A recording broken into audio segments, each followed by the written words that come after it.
नमस्कार, मी रवी गजे. आपण पाहत आहात जनतेचा आवाज. ओतूरमध्ये मांडवी किनारा नागरी सहकारी पतसंस्था व मोनिका महिला नागरी सहकारी पतसंस्थेच्या वार्षिक सर्वसाधारण सभा उत्साहात संपन्न. ओतूर येथील मांडवी किनारा नागरी सहकारी पतसंस्था मर्यादित आणि मोनिका महिला नागरी सहकारी पतसंस्था मर्यादित यांच्या वार्षिक सर्वसाधारण सभा उत्साहपूर्ण वातावरणात पार पडल्या. दोन्ही संस्थांच्या आर्थिक प्रगतीचा आढावा घेण्यात आला.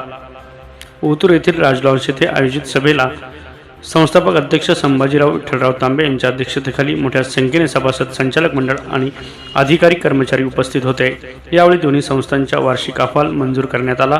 संस्थेची आर्थिक प्रगती, वाढती सभासद संख्या, ठेवी, भाग भांडवल, कर्ज वाटप आणि नफ्याचा आढावा सभासदांसमोर मांडण्यात आला. आगामी काळात सभासदांना अधिक दर्जेदार सेवा देण्याचा निर्धारही यावेळी करण्यात आला.